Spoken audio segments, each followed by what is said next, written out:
Donc, on est en train d'écouter ce témoignage de l'enfer, où plusieurs personnes se retrouvent en enfer parce qu'ils manquent le pardon. Ils ne savent pas pardonner. Ils prient, ils prophétisent, ils chantent, ils donnent l'argent à l'église, mais pardonner à leurs prochains, ils ne peuvent pas. Ils ne peuvent pas aimer. Il y a toujours les rivalités, les disputes, les querelles, les animosités, les envies, la jalousie. Ils ne peuvent pas être comme des petits enfants. Alors que Jésus dit bien toutes les choses. Si vous ne vous convertissez pas et ne devenez pas comme les petits enfants, vous ne pouvez pas aller au ciel. Regardez cette femme qui a été chrétienne. Elle a tout fait. Elle a été un moment servant de Dieu. Elle a prié, Jésus a répondu. Regardez où elle va finir en enfer. C'est 2 minutes ou 3 minutes ou 5 minutes maximum, je crois, le témoignage. Et puis on va prier. Écoutez pratiquement ce témoignage. Et puis examinez-vous si vous êtes dans l'amour de Dieu, qui est le lien de la perfection. Voilà, on écoute ce témoignage.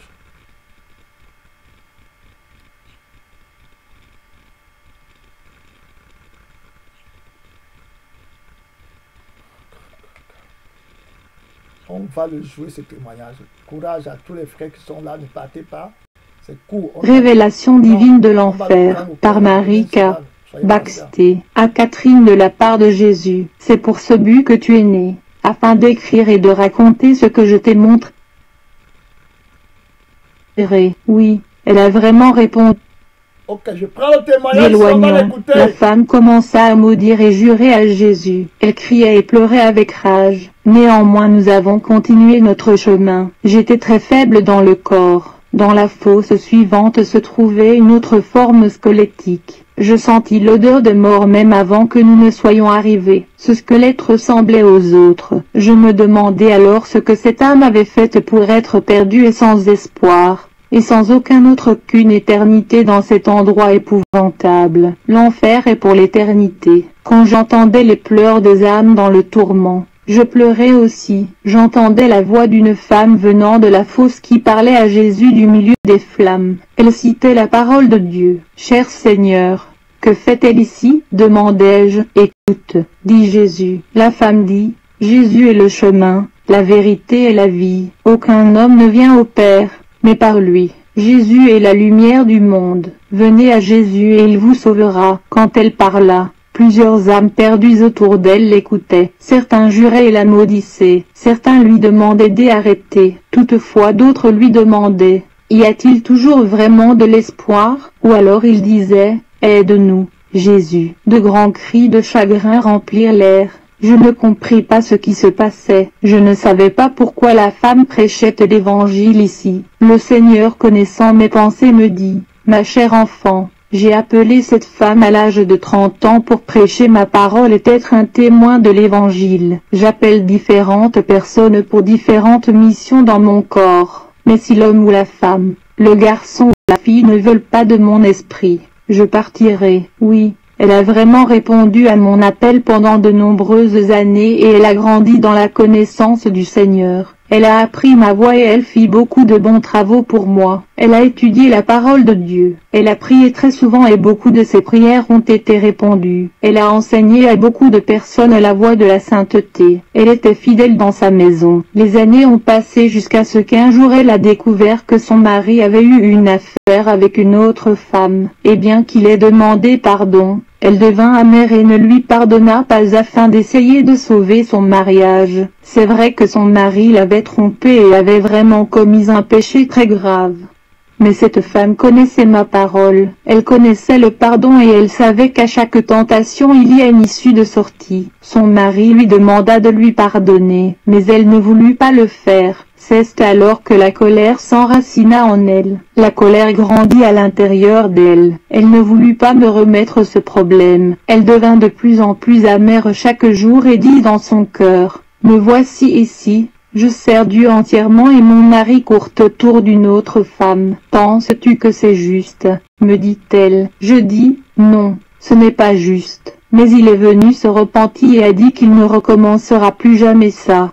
Je lui dis, « Ma fille, regarde en toi, et vois que tu as causé ceci toi-même pas moi. Seigneur, me dit-elle, je suis le saint, et il est le pécheur. Et elle ne voulut pas m'écouter. Le temps a continué à passer et elle ne voulut plus m'adresser ses prières, ni lire sa Bible. Elle devint non furieux contre son mari, mais aussi contre tous ceux qui étaient autour d'elle. Elle citait les saintes écritures, mais elle ne voulait pas lui pardonner. Elle ne voulait plus m'écouter. Son cœur devint plus amer, et un grand péché entra en elle. Le meurtre grandit dans son cœur à la place où l'amour fut autrefois. Et un jour, dans sa colère, elle tua son mari et l'autre femme. Satan la posséda alors complètement, et elle se tua. Je regardais à cette âme perdue qui avait renoncé Christ et avait condamné son âme pour toujours aux flammes et à la douleur. Je l'écoutais répondre à Jésus en disant, « Je pardonnerai maintenant, Seigneur, dit-elle, laisse-moi sortir d'ici. Je t'obéirai maintenant. Vois, Seigneur, je prêche ta parole maintenant. Dans 1 heure les démons viendront pour prendre afin d'être tourmentés de manière encore plus pire. Pendant des heures ils me tortureront parce que je prêchais ta parole. Mes tourments sont pires. S'il te plaît, Seigneur, je t'en supplie de me faire sortir d'ici. » J'ai pleuré avec la femme dans la fosse et demandé au Seigneur de me garder de toute amertume dans le cœur. Ne me laisse pas permettre à la haine d'entrer dans mon cœur.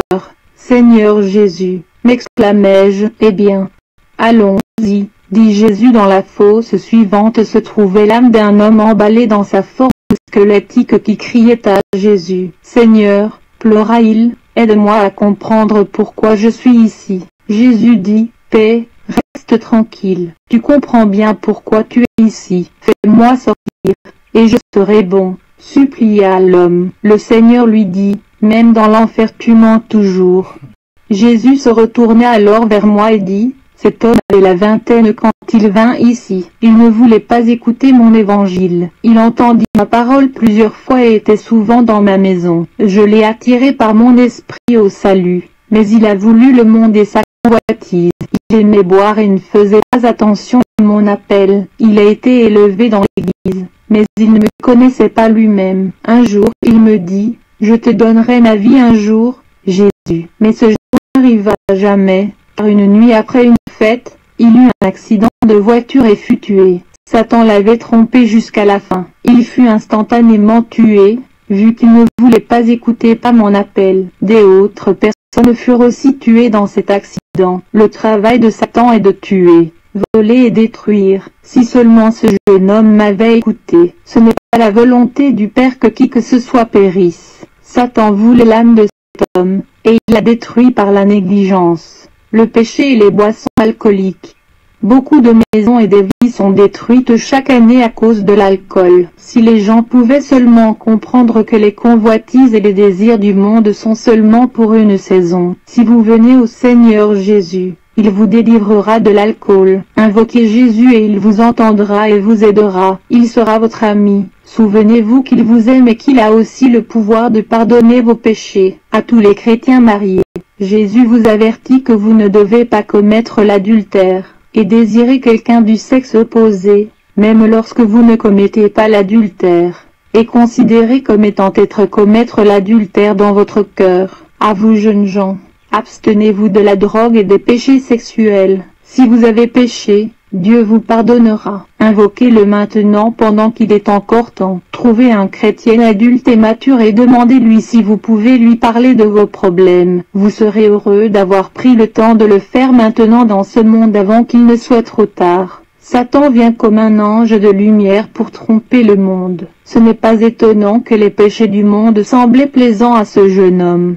bien qu'il connaissait la parole sainte de Dieu. Juste encore une fête, pensa-t-il. Jésus comprendra. Mais la mort n'a aucune clémence. Il avait attendu trop longtemps. Je regardais à l'âme de l'homme et je me rappelais alors de mes propres enfants. Ô Dieu, qu'ils te servent. Je sais que beaucoup d'entre vous qui lisez ceci ont des bien-aimés, peut-être les enfants, dont vous ne voulez pas qu'ils aillent en enfer. Parlez-leur de Jésus avant qu'il ne soit trop tard. Demandez-les de se repentir de leurs péchés, et que Dieu leur pardonnera et les rendra saints. Les cris de l'homme résonnèrent en moi pendant plusieurs jours. Je n'oublierai jamais ces cris de regret. Je me rappelle la chair suspendue et brûlant dans les flammes. Je ne peux pas oublier le pourriture, l'odeur de mort, les trous où les yeux étaient auparavant, les âmes gris sales et les vers qui rampaient au travers de ses os. La forme du jeune homme éleva les bras vers Jésus plaidant comme nous marchions vers la fosse suivante. Cher Seigneur, avais-je prié, donne-moi la force de pouvoir continuer. J'entendis la voix d'une femme pleurant avec désespoir. Les cris des mortes étaient partout. Lorsque nous sommes arrivés à la fosse où se trouvait la femme, elle supplia Jésus de toute son âme pour qu'il la sorte de là. « Seigneur, dit-elle, n'ai-je pas été ici assez longtemps? Mon tourment est plus que je puisse le supporter. S'il te plaît, Seigneur, fais-moi sortir d'ici. » Des sanglots secouaient sa forme et une telle douleur remplissait sa voix. Je savais qu'elle souffrait vraiment beaucoup. Je dis, « Jésus, y a-t-il rien que tu puisses faire pour elle ?» Jésus parla alors à la femme, « Pendant que tu étais sur la terre, il dit, je t'ai appelé et appelé de venir à moi. Je t'ai supplié d'avoir le cœur pour moi, de pardonner aux autres, de faire du bien, et de t'éloigner du péché. Je t'ai même visité à l'heure de minuit et t'ai attiré à moi par mon esprit maintes fois. Du bout des lèvres tu m'as dit que tu m'aimais, mais ton cœur était loin de moi. Ne savais-tu pas que rien ne peut être caché à Dieu? Tu as trompé les autres, mais tu ne pouvais pas me tromper. Mais même jusque-là j'ai toujours envoyé d'autres gens pour te demander de te repentir. Mais tu n'as pas voulu m'écouter. Tu ne voulais ni les écouter, ni les voir et dans ta colère tu les chassais. Je t'ai conduit où tu pouvais entendre ma parole, mais tu ne m'as pas donné ton cœur. Tu n'étais ni désolée, ni honteuse de ce que tu faisais. Tu as endurci ton cœur et t'es détourné de moi. Maintenant tu es perdu et tu es en défaite pour toujours. Tu aurais dû m'écouter. À cela, elle regarda Jésus et a commencé à jurer et à maudire Dieu. Je sentis la présence des esprits diaboliques et sus que c'était eux qui juraient et maudissaient. Qu'est-ce que c'est triste d'être perdu pour toujours dans l'enfer. Résistez au diable pendant que vous pouvez, et il s'enfuira de vous. Jésus dit, le monde et tout ce qui est en lui passera, mais mes paroles ne passeront pas. Le tunnel de la peur. J'essayais de me souvenir des prédications que j'avais eues sur l'enfer, mais me rendis compte que jamais je n'avais entendu parler des choses aussi épouvantables que celles que le Seigneur m'a montrées ici en enfer. L'enfer est définitivement pire que quoi que ce soit qu'on puisse imaginer ou penser. Cela me fait vraiment mal de savoir que les âmes qui sont maintenant tourmentées en enfer y resteront là pour l'éternité. Il n'y a aucun moyen de sortir de cet endroit une fois qu'on est là-bas. Je suis déterminé de faire tout ce qui est en mon pouvoir pour sauver les âmes de ces horreurs. Je suis décidé à prêcher l'évangile à tous ceux que je rencontrerai, car l'enfer est un endroit effroyable et ceci est un vrai rapport de cet endroit. Prenez en grande considération ce que je dis. Si les pécheurs ne se repentent pas et ne croient pas à l'évangile, ils finiront sûrement là-bas en enfer. Croyez au Seigneur Jésus-Christ et demandez-lui de vous sauver du péché. Lisez les chapitres 3 et 14 de l'évangile de Jean. Et surtout lisez s'il vous plaît ce livre page par page du début à la fin afin de pouvoir en savoir plus sur l'enfer et sur ce qui se passait après la mort. Pendant que vous lisez. Je vais m'arrêter ici, on va prendre les exemples des pasteurs une autre fois. Il y a un pasteur là qui vient aussi, son témoignage, on va arriver sur lui, mais on ne va pas le faire aujourd'hui. Il est violemment tourmenté là-bas, il est tombé entre les mains du diable, c'était fini pour lui. Bon, on va prier, tu vas ouvrir ton micro, j'ouvre les micros, on va prier pour clôturer ici. Voilà, très clair, tout le monde est là, on va prier. Tu as écouté la parole, ouvre ton micro, on va prier. Amen, amen, on va prier, tu as écouté la parole, l'appel de Dieu qui t'appelle à la repentance, complète repentance. Examine-toi, qu'est-ce qui va t'amener en enfer. Parle à Dieu, c'est 5 minutes de prière pour qu'il ait pitié de toi. Examine-toi, beaucoup de femmes sont là-bas pour le manque de pardon, l'amertume dans le cœur, le matin, midi, le soir. Prête Dieu pour qu'il te donne le cœur nouveau. L'enfer est terrible. C'est l'heure de prière, c'est l'heure de parler à Dieu. Père tout-puissant, mystère de Dieu, tu nous as avisés, tu nous as parlé aujourd'hui du danger, du feu éternel. Seigneur tout-puissant, l'enfer, le manque de pardon, la ruse, la cupidité, mon haine, le calcul. Je vais me repentir demain. Le temps n'est pas encore venu. Je vais me repentir demain, comme si le temps nous appartenait. maintenant. Aie pitié. Vous entendez sa voix. Répentez-vous maintenant. Pécheur, je voudrais te guérir. J'ai vu tes larmes, ta douleur. Oui, mon frère, prêt, ma soeur, prêt. Tu ne vas pas finir en enfer. Tu ne vas pas finir comme les sœurs en Christ. Tu ne vas pas finir comme les pasteurs, comme les frères. Tu vas lorsqu'elle, que Dieu t'aide. Tu ne vas pas finir comme le jeune garçon de 20 ans, un enfer qui a été élevé à l'église. Que Dieu t'aide. L'amour, le pardon, la confession des péchés, la repentance sincère, à moitié, complètement. Aie pitié de moi, je ne suis pas encore mort. Prie, Dieu, qui t'examine, si tu te répands sincèrement, il va t'aider. Jésus va t'aider. Si tu lui donnes le pardon, qu'est-ce que tu n'as pas pardonné? Qu'est-ce que tu n'as pas pardonné? Quelle est la sœur là que tu regardes, le cœur tourne? Quel est le frère là que tu regardes, le cœur tourne? Quel est celui que tu gardes dans le cœur? Tu gardes les gens dans le cœur, le corps. Hey! Que Dieu m'aide. Aimez ton frère, aimez ta sœur.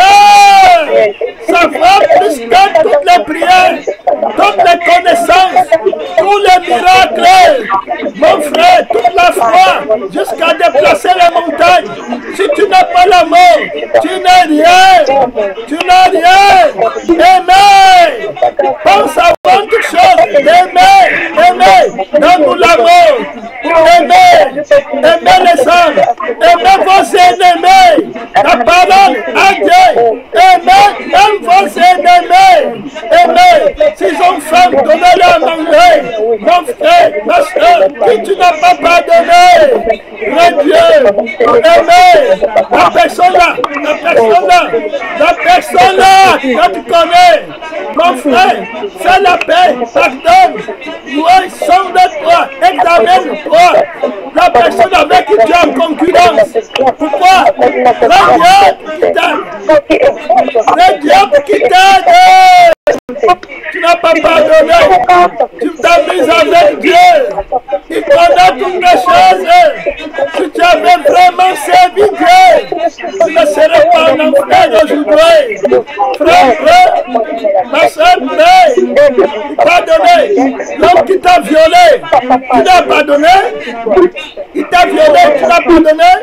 Grand Dieu, il te pardonne. Tu n'as pas pardonné à qui? On a touché à ton idole. Que Dieu te pardonne et que tu pardonnes aussi. Il va te guérir. Un minute de prière. Seigneur Jésus, aide-moi. Tout ce qui va m'empêcher en Christ, que je règle ça sur la terre. Tout ce qui va m'empêcher, le manque de pardon, c'est quoi qui va m'empêcher? Dans le ciel, Jésus enlève. Aie pitié de moi. Mon Père, c'est l'argent. C'est toi. Père, aie pitié de moi. C'est la restitution. Père, aie pitié de moi. C'est les papiers d'immigration que je n'ai pas restitués. Mon Père, aie pitié de moi, Jésus. Aie pitié de moi. Père tout-puissant, prête mon frère pour toi-même. Prête pour toi-même, ma soeur. C'est quoi ton péché? C'est quoi le péché là qu'on ne connaît pas, que tu as caché? À toi la gloire. À toi la gloire, Jésus. À toi l'adoration. Pour des siècles éternels. Au nom tout puissant. Au nom tout puissant de Jésus vainqueur. Amen.